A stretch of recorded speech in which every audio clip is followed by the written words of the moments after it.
Show!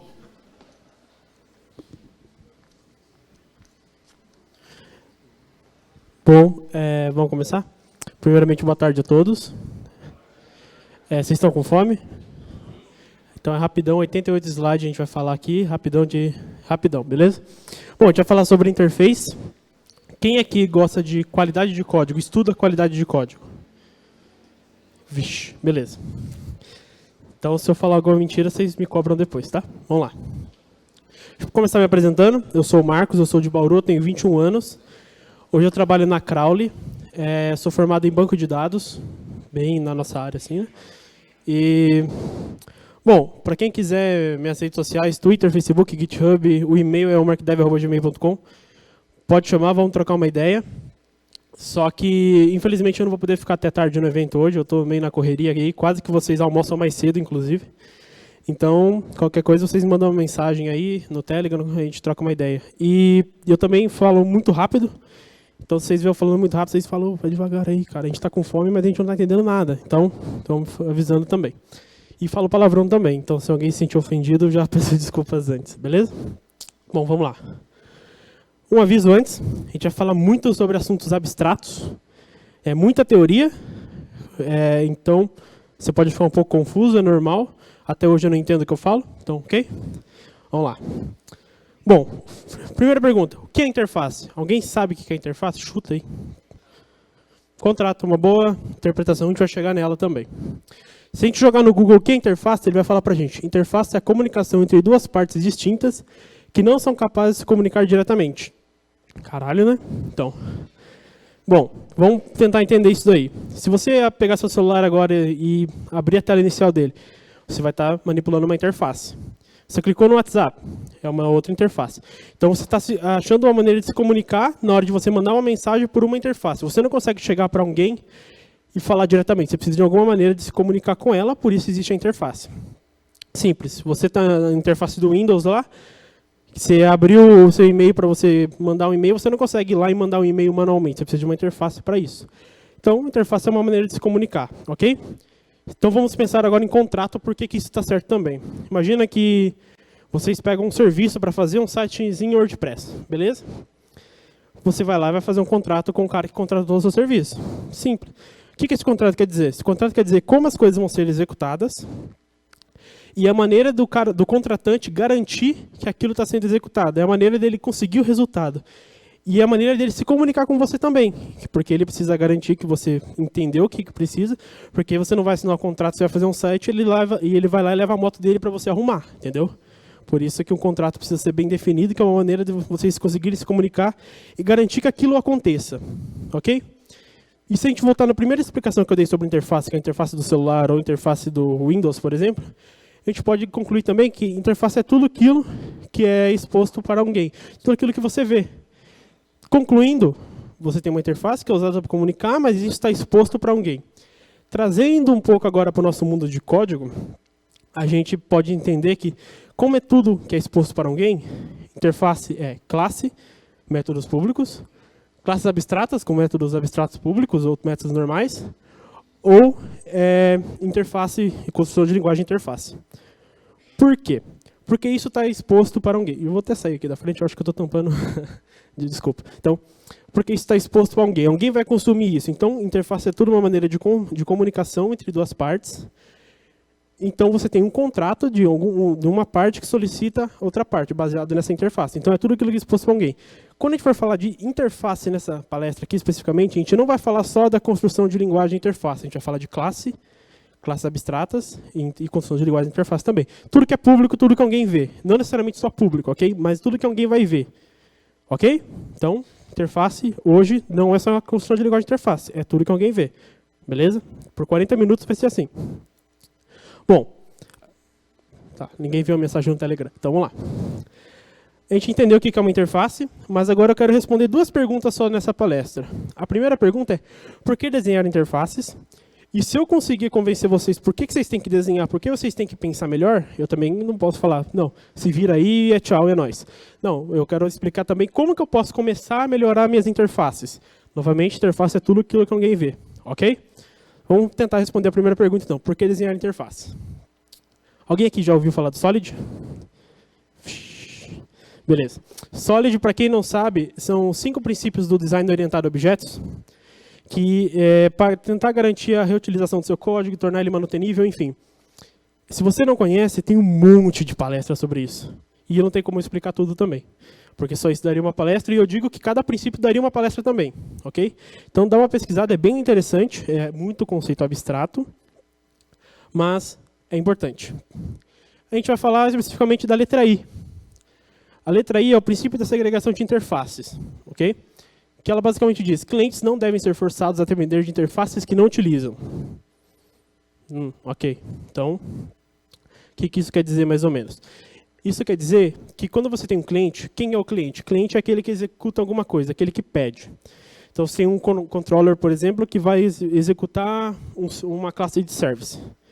O cliente seu, que é o controller, ele não pode depender de alguma coisa, não pode ser forçado a depender de alguma coisa que ele não vai utilizar. Por exemplo, imagina que a gente tem essa classe aqui tem na SPL, que é a SPL File Object. Ela tem método pra caralho, mas enfim, bem desenhada, inclusive, tá? Então, mas eu só coloquei 3. Basicamente, a gente tem o fgets, fgets e fwrite. Ok? Se você olhasse agora essa classe, o que você poderia deduzir? Vamos brincar de Sherlock Holmes agora. SPL File Object trata com arquivos. Beleza, então vou manipular arquivos de alguma maneira. Beleza. Fgets, beleza. Se eu estou tratando com arquivos, provavelmente eu estou pegando o conteúdo desse arquivo. Fwrite, então se eu estou pegando o conteúdo, fwrite eu escrevo. Porra, fácil. E fgets? Alguém sabe o que serve? Então. fgets, se eu não me engano, deixa eu até pegar a cola, serve para remover tags de arquivos HTML que você não vai utilizar. Legal? E se você usa um XML? E se você usa um TXT? Esse método não faz a menor diferença para você. Então, a ideia é você separar os conceitos da classe, que o seu cliente apenas vai utilizar aquilo. Então, quando a gente não separa esses conceitos, a gente tem alguns problemas. Quanto mais abstrações não utilizadas, mais instabilidade no ponto de vista da aplicação. Então, imagina o seguinte, você está usando a SPL File Object e você tem um arquivo TXT e você tenta usar o fgets. Você não sabe o que isso vai acontecer, isso pode gerar efeitos colaterais que você não espera, e ela pode resolver problemas muito específicos que você não sabe. Porque imagina que amanhã entra um desenvolvedor novo na sua empresa, você é o dono da classe SPL File Object, e ele vai lá e altera alguma coisa que agora funciona em TXT, mas todo mundo que utiliza em HTML. Fudeu. Você tem uma instabilidade na sua aplicação, ok? Esses são o primeiro problema. O segundo é que você tem manutenções desnecessárias. Porque imagina o seguinte caso, você tem uma interface, realmente uma construção de linguagem de interface, mas não quer dizer que interface é só a construção de linguagem de interface, beleza? Então, você tem uma construção de linguagem payment, tem o método pagar. Beleza? O que você espera? Que a hora que eu chamar uma classe que tem esse método, eu vou pagar alguma coisa. Simples, né? Mas aí um cara entrou lá, o estagiário entrou lá e falou, não, vamos colocar a notificação aqui. Então, toda vez que o pagamento for um sucesso, eu quero que envie uma notificação para o celular do cliente. Beleza. Aí amanhã você vai lá e coloca 3 métodos de pagamento no seu sistema. Cartão de crédito, boleto, cartão de débito. Beleza, então você tem 3 classes que derivam dessa interface. Ok? Todas elas vão enviar uma notificação, sem problema nenhum. Mas, e se amanhã você não dá mais suporte à notificação no celular? E se amanhã você precisa que só o cartão de crédito envie para o celular e os outros enviem por e-mail, por exemplo? E aí? Se você for alterar isso, você vai gerar manutenção em lugares que não tem necessidade. E ainda mais, imagina que você só quer pagar, você não quer enviar notificação nenhuma. E se você vir aqui e alterar esse método de notificação, todas as classes que utilizam essa interface vão ter que mudar também. E elas não precisam mudar. Ok? Para elas, não faz a menor diferença se a notificação mudou, se tem notificação ou não. Ela só quer pagar. Não quer entrar no Serasa, só isso. Ok? Por isso que a gente precisa separar esses conceitos. E um ponto principal, quando a gente começa a separar conceitos e estudar interfaces, a gente começa a trabalhar com uma relação de confiança. Relação de confiança, eu falo que é o ponto principal do seu software orientado a objetos. O que é uma confiança? É você garantir que alguma coisa vai acontecer fortemente. Você acreditar que uma coisa vai acontecer. Você confia que alguma coisa vai acontecer, não importa como. Eu só quero que aquilo aconteça. Beleza? Então, imagina que você tem uma classe de notificação, você tem um método para enviar a notificação e você receba alguma coisa do tipo mensagem. Beleza. Então, quando eu for enviar uma notificação, eu tenho que passar um objeto do tipo mensagem. Beleza, simples, né? Aí você pode olhar, aí se você for um desenvolvedor que está implementando uma nova funcionalidade nessa classe, aí você vai lá e começa a abrir o código e aí você começa a pensar. Mensagem é uma interface? Mensagem é uma classe? Mensagem é uma instância de Telegram Message? Eu estou mandando mensagem só para o Telegram? Você pode ter essas perguntas na hora de você desenvolver, mas a pergunta mais principal que você pode ter, e a gente tem a resposta agora, é que essas informações não importam. Foda-se se é uma mensagem do Slack que está vindo para você. Você só tem que enviar a mensagem porque está no contrato daquela interface como que ela funciona. Se você precisa pegar o conteúdo, você vai chamar um método para pegar o conteúdo. Se você precisa pegar o título, vai chamar um método para pegar o título. Você não precisa nada mais do que não esteja naquela interface. Você confia que quem está chamando você sendo a classe, você confia que quem está chamando você vai passar uma mensagem. E quem está chamando você confia que você vai enviar a mensagem, porque ele está te passando uma mensagem. É apenas isso. É super simples. Você não precisa saber nada mais daquilo. E quando você começa a trabalhar com essa falta de confiança, você começa a desenvolver implementações muito técnicas que geram problemas. Por exemplo, imagina que você construa uma classe no seu sistema agora chamada MySQL, por exemplo, que vai trabalhar com o banco MySQL. E aí as pessoas começam a escrever queries para você naquela classe, e elas começam a escrever queries específicas para o MySQL. E amanhã você vai e muda para Postgre. Quem escreveu as queries precisava mudar? Na teoria, não. Porque ela precisava passar uma informação para você e confiar que você inserisse no banco aquela informação, por exemplo. Entendeu? Então, quando você confia, você gera manutenções desnecessárias para o cliente e apenas manutenções necessárias para eu que estou executando alguma coisa. E quem fala muito bem disso é uma abordagem chamada Responsibility Driven Design, foi criada pela Rebecca Westbrook. Se eu não me engano, inclusive esse padrão, essa abordagem é bastante fundamental, o DDD usa muito, não tenho certeza, tá? E ele foi criado em 1989, então a gente está bem atualizado assim, né? Então, o que essa abordagem fala?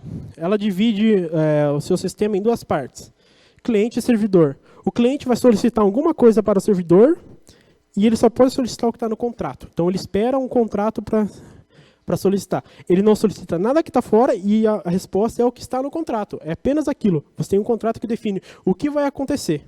Beleza? E a gente pode explicar esse princípio falando o seguinte: a comunicação entre cliente e serviço é descrita por um contrato, obviamente, como eu comentei. Qualquer objeto pode agir como um cliente e servidor a qualquer momento. Então, isso é bem simples de entender. Você tem uma classe que ela está solicitando uma ação para outra classe. Ok? Só que essa outra classe, ela solicita uma ação para a terceira classe. Então, essa classe do meio, a segunda classe, ela é um cliente porque está solicitando uma ação para a terceira classe, mas ela também é um servidor para a primeira classe, porque ela está entregando alguma coisa. Então, as classes entre objetos, eles podem ser tanto cliente ou servidor a qualquer momento. E eles sempre vão se comunicar por contratos. Então, a classe 1 só vai solicitar para a classe 2 aquilo que está no contrato, e a classe 2 só vai solicitar para a classe 3 aquilo que está no contrato. Nada fora disso. Ok? E o mais importante, concluindo, é que o modelo se preocupa em o que o servidor faz para o cliente, não em como faz. Se você chama o método insert na sua classe de banco, você não espera como que ele faça insert. Você não importa para você como que ele faz. Você apenas confia que não. Ele vai inserir para mim de alguma maneira lá. Tem 30 réplicas, mas porra, ele tem que inserir para mim. Essa que é a ideia, entendeu? Então, como a implementação não importa. É só no que ele é capaz de fazer, entendeu? Bom, eu espero que eu tenha respondido por que desenhar melhor as suas interfaces, quais são os pontos negativos e quais são as vantagens que você vai ter, assim. Eu espero que tenha dado para entender. E vamos para a segunda pergunta, então. Como desenhar interfaces? Como que eu crio umas interfaces de uma forma melhor? Você veio aqui e falou um monte de coisa, mas agora é realmente difícil você começar a pensar melhor em relação à qualidade de código. Não é uma coisa que existe uma receita de bolo. Não, faz isso que vai dar certo. Não, não dá. Então, quando eu comecei a estudar isso, inclusive, eu sou uma pessoa muito técnica, então abstrações para mim é um pouco complexo de aplicar no dia a dia. Então eu fiquei muito perdido nesses conceitos e eu consegui levantar alguns pontos que eu quero mostrar para vocês, que tem alguns passos que você pode tentar fazer para conseguir desenhar melhor essa interface, para conseguir criar melhores interfaces. Então vamos lá. Como criar melhor nossas interfaces? Aí você pode falar, para criar interfaces, adicionar ao final a palavra interface. Simples, né? Pô, eu faço isso, o Laravel faz isso, coloca contract no final e tudo. Por que eu vou mudar? Então vamos lá. Sufixo, prefixo i, imp, interface, contract, qualquer outra coisa, minha classe qualquer. quando você fala de sufixo ou prefixo. A gente está trabalhando com contratos, a implementação pouco importa para o cliente. Então, imagina que você tem uma interface, imagina que você tem uma classe, e amanhã ela se torna uma interface. Ou ao contrário, você tem uma interface que amanhã se torna uma classe. E você começa a trabalhar pela implementação dela, pelo tipo dela. Então, se eu estou recebendo uma interface, mas eu quero verificar a instância da classe. Espera aí, como você sabe que está recebendo uma interface? E se amanhã essa interface vira realmente uma classe? Quem está esperando essa interface não tem que mudar, para ele é transparente. Então, se eu estou recebendo mensagem, no meu método de enviar notificação, eu coloco lá, if instance of Telegram message. Pô, isso não pode acontecer, porque e se amanhã é uma classe, ou você só paga todas as instâncias de Telegram message, Slack, tanto faz, e você só começa a mandar uma classe mensagem estática. Isso para quem está utilizando é um problema, ele vai gerar uma manutenção desnecessária num lugar que não pode. Então, quando você coloca o sufixo, você está querendo representar uma implementação técnica que para quem utiliza não faz a menor diferença. Não devia fazer, na verdade. A gente sabe que é um pouco difícil isso no dia a dia, mas a ideal é que isso não faça diferença. E, concluindo, escrever implementação técnica pode induzir ao erro. Então, se você coloca lá MySQL, o nome da sua classe, é uma implementação técnica de alguma coisa. A pessoa vai começar a escrever carry só para MySQL, mas você muda de banco, fudeu tudo. Entendeu? Por isso que é bom a gente pensar um pouco em como fazer e... pensar no que a gente pode fazer e não em como fazer. Ok? Existe uma frase bem famosa, Programming para Interface, não para implementações, do Goff, do livro, que basicamente tudo que eu falei até agora a gente podia só apresentar essa frase e já era. Ok? E beleza, então eu expliquei para vocês, assim, mais ou menos como começar a fazer, mas agora, mão na massa, como que eu começo a separar esses conceitos? Que a gente precisa quebrar esses conceitos que estão muito, ou às vezes classes muito grandes, ou conceitos muito não bem definidos. Então tem algumas técnicas que a gente pode fazer. A primeira delas, chamada Role Interface, foi criada pelo Marty Fowler, que basicamente fala que Role Interface são papéis que o objeto pode desempenhar. Então você vai começar a separar os seus objetos pelos papéis que ele pode fazer. Lembrando que papel não necessariamente é só um método que vai fazer alguma coisa, pode ser um conjunto de métodos, e isso depende muito do seu negócio. Então, se a gente pegar naquele primeiro exemplo, a gente tem o SPL File Object, eu só coloquei 2 métodos agora, a gente poderia...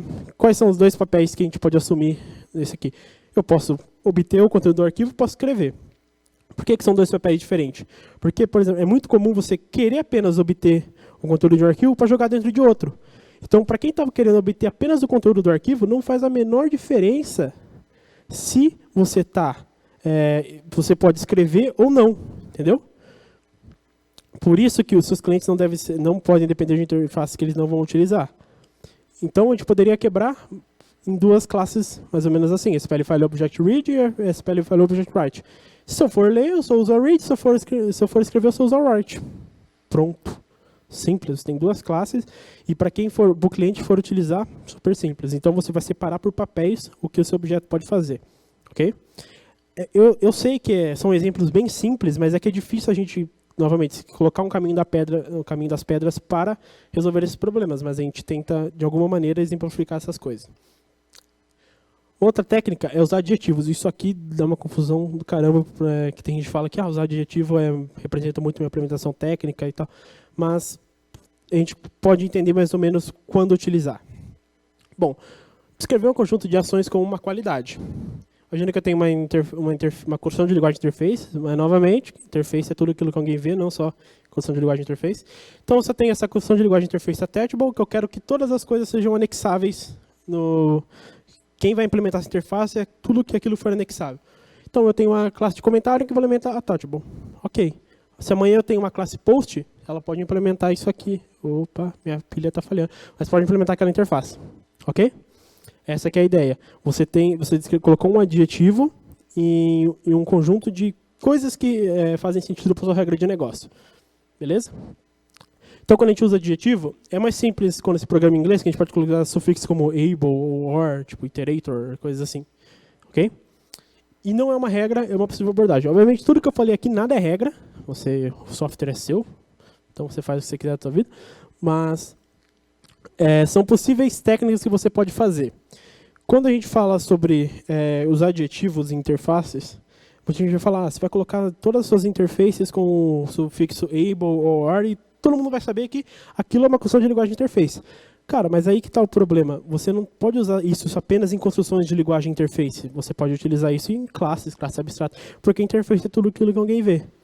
Então, isso é eu considero o primeiro passo mais simples para você conseguir começar a quebrar melhor as coisas dentro da sua aplicação. Você não sabe que é alguma coisa? Você fala, pô, o que eu posso fazer com essa parte aqui? Ah, eu posso anexar. Anexável. Já era. Pronto, você tem uma interface ali separada que em vários lugares pode implementar aquilo. Beleza? Bom, isso aqui para mim foi o principal. Essa abordagem foi Interface Name Convention, foi criada pelo Alan Schlosser. Eu acho que é assim que se pronuncia o nome dele. Enfim, na verdade não é bem uma abordagem, é um artigo que ele mostra 3 técnicas para você quebrar melhor suas interfaces. E isso aqui para mim foi a melhor coisa assim, que eu já li em relação a isso, porque ele é muito direto. Fala, faz isso aqui que você tem uma interface, faz isso aqui que você tem 2 interfaces. Então essa que é a ideia. Bom, então são 3 abordagens que a gente vai apresentar dentro desse artigo. Inclusive, se vocês quiserem pesquisar o artigo, é muito bom, é bem mais completo do que a palestra, mas vamos lá. Primeira abordagem é várias implementações do mesmo conceito. O nome da interface é o conceito e as derivações são os que tornam a implementação diferente. Então você tem um conceito dentro da sua aplicação, um conceito qualquer, e você sabe que ela vai ter várias derivações. Então você tem uma interface para as suas derivações. Por exemplo, você tem uma interface uma construção de linguagem de interface, e você tem 3, a construção de linguagem de interface de message, você tem 3 tipos de mensagem. Então você construiu essa construção de linguagem de interface apenas para que suas derivações existam. Ok? E o importante é, você fazendo isso, se a interface message mudar, as outras classes não... obviamente você vai ter que mudar o implemento para extends, mas a ideia é que isso não afete em nada. Ok? Por isso que você pensa muito nas derivações, como elas vão agir independentes, mas elas representam o mesmo conceito. Ok? Segunda abordagem é uma implementação aberta para extensões. O código atual fornece uma implementação de um conceito, mas que deve ser estendido para conceitos mais especializados. O primeiro exemplo, ele é o mais simples que tem. A gente consegue, se você pensar agora no seu sistema, você consegue pensar em um exemplo disso. Esse aqui já é um pouco mais complexo, mas ainda assim dá para a gente pensar em algumas coisas. Basicamente, você tem uma interface, deixa eu voltar aqui. Basicamente, você vai ter uma implementação que ela sozinha pode representar alguma coisa, mas que ela foi feita para que coisas mais específicas existam. É meio que parecido com o primeiro, mas é um pouco diferente. Se a gente tem o nosso sistema, que a gente tem uma interface, uma construção de linguagem de interface Premium User. Só que no nosso sistema tem 3 tipos de usuário Premium. Tem o Gold, o Platinum e o Diamante. Beleza. Os usuários Premium, eles acessam uma área específica do meu sistema. Então, essa entidade, ela representa uma coisa sozinha por si só. Se tirar o Gold, Platinum e Diamante, o seu sistema continua rodando. Okay? Então, voltando aqui, o código atual fornece uma implementação, que é o nosso Premium User, de um conceito, mas que ele pode ser estendido para conceitos mais especializados. Então, o usuário Premium Diamante, ele pode fazer uma coisa que só ele pode fazer, mas que, por ele ser Premium, o Platinum e o Gold pode fazer outras coisas também, que ele também pode. Okay? Então, Premium User representa uma coisa e os conceitos mais especializados representam outras coisas, mas que também estão dentro do Premium User. Deu para entender mais ou menos? Ok. Pá. E, cara, foi bem rápido, inclusive. Última abordagem, somente uma implementação sem extensões planejadas. Atualmente o código já provém uma implementação de um conceito que não é necessário estender. Mais simples possível, se você tem uma classe de pagamento, método pagar. Hoje a gente vai formar uma startup aqui que vai começar a cobrar alguma coisa de algum cliente. Mas a gente só vai trabalhar com cartão de crédito. Cara, para que você vai lá implementar uma interface, construção de linguagem de interface, pagamento, classe cartão de crédito, ou uma classe abstrata que faz um monte de coisas, demora 3 sprints para entregar essa porra? Cria uma classe pagamento e pronto. E ela sozinha representa uma coisa para você já. Você não precisa fazer um over-engineering gigante para você simplesmente entregar uma coisa bem simples. Então, isso sozinho, ele é obviamente, isso aqui é uma interface, ele sozinho já representa um conceito que, para ele, tudo bem. Ah, mas aí você pode pensar, porra, mas amanhã a gente vai mudar para cartão de crédito, cartão de débito e enfim. Tá, você sabe realmente se vai mudar? Você tem certeza? Se você sabe, beleza, é até entendível, mas na maioria das vezes você não sabe nem o que vai acontecer. Então começa a desenhar melhor suas interfaces, no sentido que eu não preciso criar uma construção de linguagem de interface pagamento para que no futuro eu trabalho com dois tipos de cartão. Por quê? Imagina que a gente trabalha com cartão de crédito agora. Essa é a minha classe para cobrar cartão de crédito. Daqui 2 sprints, a gente vai lá e implementa cartão de crédito e cartão de débito. Isso aqui vira uma questão de linguagem de interface. As classes vão continuar utilizando, vão implementar essa interface. E os clientes que utilizam pagamento vão continuar recebendo a classe pagamento, a interface pagamento. Então, para eles, não importa se você mudou para cartão de crédito, cartão de débito. Vai continuar chamando da mesma maneira. Só vai chamar o método pagar, ok? Não vai chamar pagar cartão de crédito e outro pagar cartão de débito, ok? Deu para entender? Então, comparando quando você não planeja extensão, isso não significa que isso nunca acontecerá, ou será necessário no futuro. Só está falando que agora não precisa. Agora você não precisa fazer uma puta implementação para resolver um mínimo problema. O que você fez hoje já basta. O ideal é você pensar, se isso sozinho, se mudasse, afetaria alguma coisa? Aí você começa a entrar nos princípios sólidos, enfim. Mas a ideia é que a mudança, isso sozinho representa uma coisa, mas que a mudança não afete tanto as outras partes. Ok? E evita o over-engineering. Você não precisa criar 30 interfaces, 10 classes abstratas e uma classe para estender essa classe para criar pagamento. Cria uma classe de pagamento, está tudo certo. Então, por exemplo, imagina que a gente tem um serviço para cobrar pagamentos recorrentes e para ele pouco importa se está recebendo cartão de crédito, cartão de débito, boleto, para ele não importa, ele está recebendo pagamento ali. Ok? Então, antes que era uma classe de pagamento, agora a gente tem 2 classes e isso virou uma interface. Para aquele cara não mudou nada. Ele está chamando o método pagar e pronto. Agora, para essas implementações mudam. Mas para aquele cara, foda-se. Você não tem uma manutenção desnecessária naquela parte. Ok? E quando a gente começa a trabalhar com conceitos bastante abstratos e começa a fazer um engineering, a gente começa a dar nome em coisas que a gente não entende. Então, o sistema está começando a construir ainda, você começa a dar nome muito específico para criar, para tentar resolver problemas que não existem. E acontece mais ou menos nessa tirinha. O nome do cara é Ralph, mas imagina se ele tem que mudar o nome dele para Steve. Então você começa a dar nome em coisas que você não sabe muito bem como vai funcionar. Você criou um engineer para resolver um problema que não existe. Ok? Você só quis mostrar que você é bom, e você não é. Então, tentar evitar esses planejamentos excessivos. Opa. Bom, eu espero que eu tenha respondido essas 2 perguntas. Se eu não respondi, ficou alguma dúvida, vocês podem me perguntar. A gente vai ter, inclusive, bastante tempo ainda. Mas qualquer coisa, podem me chamar. E para complementar, eu queria falar algumas coisas. Desenhar interfaces vai além de usar a construção de linguagem interface, como eu falei lá no começo. Então, desenhar interface, quando eu vim falar de interface, você não precisa necessariamente ir lá e refatorar todas as suas interfaces e tirar o sufixo contract. Não precisa. É você pensar melhor em como você está expondo as suas coisas. E quando a gente fala em expor, não são métodos públicos. Porque imagina que você tenha métodos protected. Se alguém estender essa classe, para ele, o que ele está vendo ali também é a interface. Então, você começa a tentar entender melhor o que vai acontecer com algo que você está criando. É tentar pensar no futuro e não só depois que der merda em produção. Essa que é a ideia. Tenta desenhar melhor com o que você tem, com o que as pessoas vão usar. Porque, lembrando, a gente constrói código para pessoas. Pessoas vão ler esse código. Então, se você constrói algo muito específico com um puta over-engineering, e aí?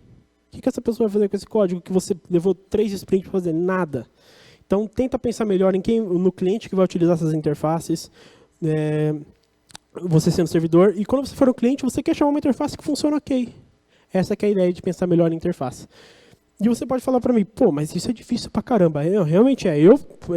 Vários tempos atrás, eu colocava alguma coisa contract, alguma coisa interface, sabe? Então, é realmente difícil. Mas uma coisa que, assim, só para terminar a palestra com uma frase bonita, uma coisa que eu gosto de pensar é que suas ações se tornam seus hábitos se tornam seus valores se tornam seu destino. Então, se suas ações são tentar desenhar a interface melhor, são tentar escrever um código melhor, isso com o tempo vai se tornar um hábito e com o tempo vai se tornar seu destino, cara. Então, vamos lá. Pensa bem no que você está fazendo. E eu espero que tenha ajudado você de alguma maneira. Obrigado.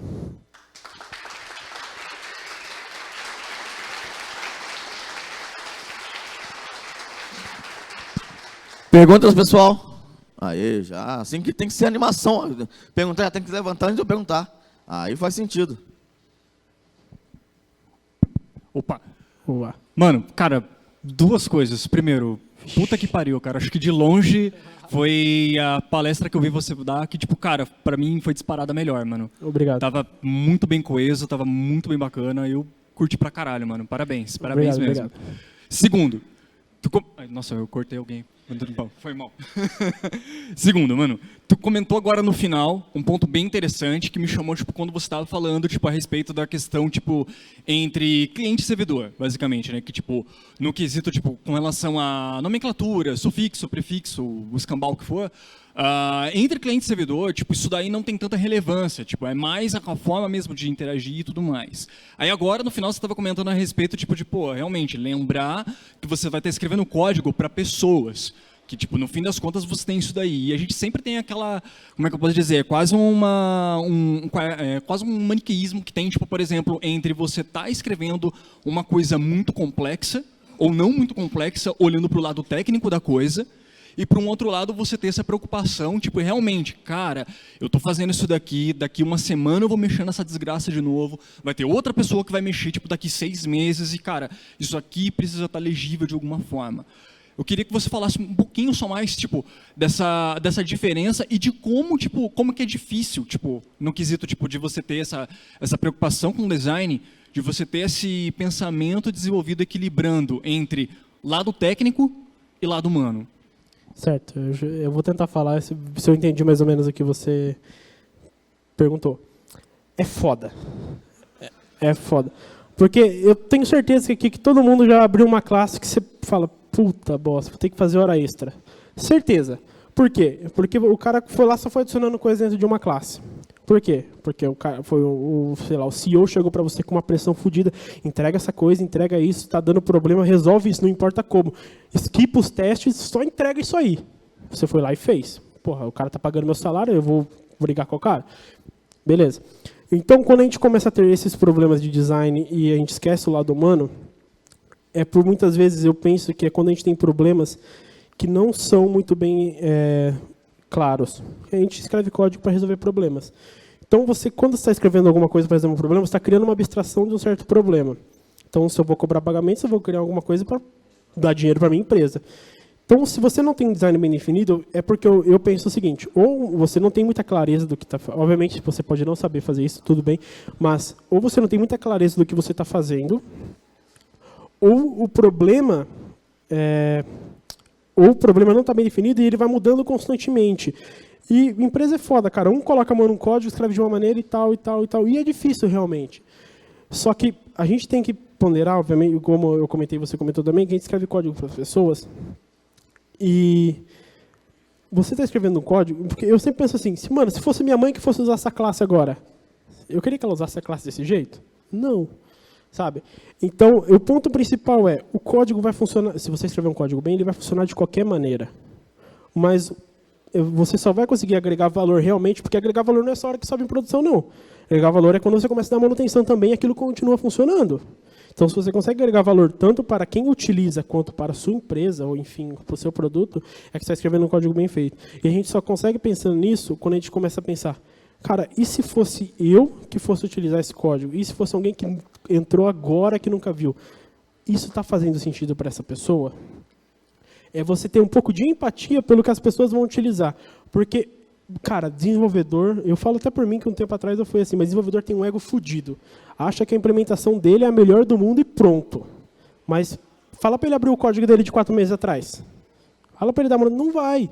Por quê? Porque você se preocupa muito em satisfazer o seu ego de usar 30 bibliotecas fodidas para resolver um problema que uma classe sua resolvia.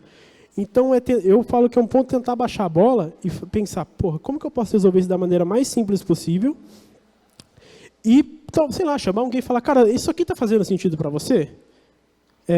E, além do mais, é muito comum, sei lá, se alguém entrar em uma empresa e querer mostrar capacidade, começar a implementar um monte de firula para resolver problemas. Cara, tentar dar uma olhada no passado também. Então, se um monte de gente já fez merda, por que você está fazendo a mesma coisa? Tentar entender o que aconteceu também. Então, é um processo de empatia e de aprendizagem. Empatia, porque você precisa pensar como uma pessoa vai utilizar isso que você está fazendo, porque você não tá, porque vai rodar. Se escrever procedural, vai rodar, vai funcionar. Mas se você escrever uma coisa bem feita, vai rodar. Uma coisa mal feita vai rodar só no código, não vai rodar na hora de dar manutenção. Então, você tem um processo de empatia, entender como alguém vai utilizar, e um processo de aprendizado, tanto pessoal, de egos e afins, mas quanto, tipo, o que a gente já passou de merda? Será que se eu fizer isso aqui, alguém já teve esse problema? Então, é mais um trabalho de pensar para resolver o problema e não resolver e depois pensar em como solucionar. Eu acho Show. que é mais ou menos isso. Uma última pergunta? Ixi. Tem duas últimas perguntas. É ele que tá trazendo o almoço dos 6 aí, ó. Né? Cara, como o Davi ali falou, muito fodida a sua palestra, curti Obrigado. demais, até porque eu estou estudando bastante sobre isso, que vai ser tema de uma monografia minha. E parabéns, Muito obrigado. me deu uma puta visão que eu estava procurando isso em vários conteúdos e você vê muita coisa técnica, mas essa parte humanizada que você tentou trazer é uma coisa que é bem difícil de você ver, principalmente em conteúdo técnico.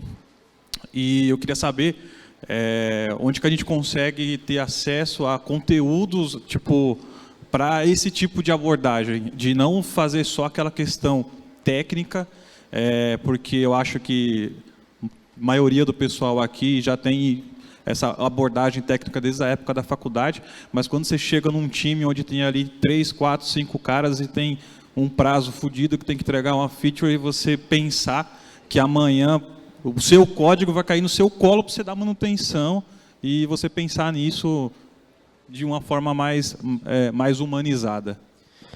Então, eu não tenho nenhuma referência para passar em relação a essa humanização e empatia em escrever código, mas o que eu concluo em relação a isso é que é algo muito cultural. Enquanto tiver palestrante com pessoas influentes da comunidade falando que é só código que importa, que é só se você não faz tal coisa você não é bom desenvolvedor, a gente vai ter esses problemas, sabe? Então, e é natural, cara. Eu acho que todo mundo que nunca começou a ter contato na faculdade, por exemplo, e vai começar a desenvolver, ele está no hype de fazer as coisas técnicas, porque querendo ou não a gente tem muito mundinho fechado ali no meu computador e só isso, sabe? Não tenho materiais para te passar, mas eu sei que isso é uma coisa muito cultural que vem com o tempo, saca? Então, o que eu penso para resolver esse problema específico, obviamente além das palestras, enfim, com o tempo as pessoas vão vendo quais são os problemas que está causando. Com o tempo, todo mundo, a maioria das pessoas tem já essa abordagem técnica, como você falou, só que às vezes isso não está bom. E aí é onde ela começa a se questionar.